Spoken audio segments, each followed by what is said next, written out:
Newly released Jeffrey Epstein files have revealed many disturbing details, but one revelation in particular has deeply hurt Muslims around the world.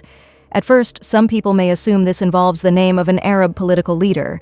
So far, that does not seem to be the case. Instead, attention has turned to a Saudi-linked businesswoman and a shocking shipment connected to Epstein. According to emails uncovered by the U.S. Department of Justice, sacred pieces of the kiswa, the black cloth that covers the Kaaba in Mecca, were sent from Saudi Arabia to the United States and delivered directly to Jeffrey Epstein. Yes, that actually happened. The emails show that an Emirati businesswoman named Aziza Alahmadi, working with Abdullah Al-Mari, arranged the shipment in early 2017. The correspondence includes invoices, customs documents, air freight details, and confirmation of final delivery to Epstein's residence in Florida.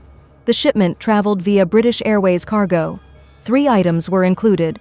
1 piece taken from inside the Kaaba, 1 used piece from the outer covering, and a 3rd, unused piece made from the same material, labeled as artwork for shipping.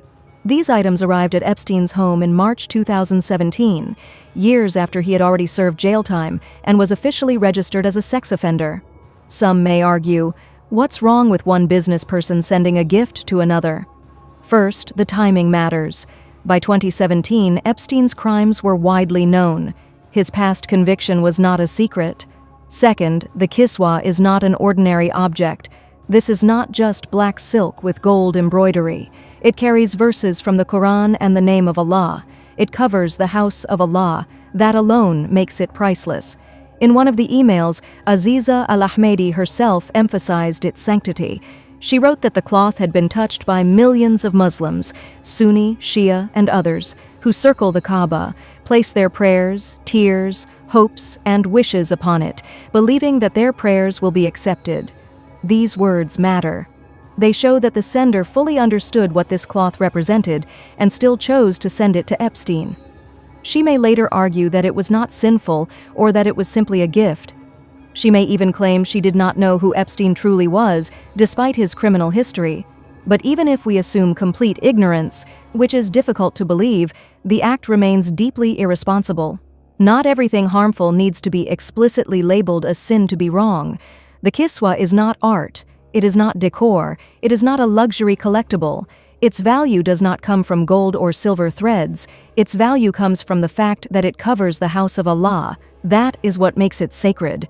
A non-Muslim billionaire may see it as decoration, but in this case it ended up in the possession of a man whose name is associated with abuse, exploitation, and darkness.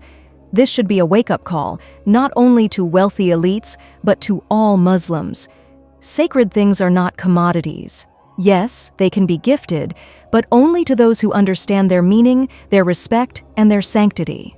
Millions of Muslims long just to touch that cloth once in their lives, and yet a piece of it ended up with someone like Jeffrey Epstein. That is deeply disturbing. That's all for today. Let me know your thoughts in the comments below.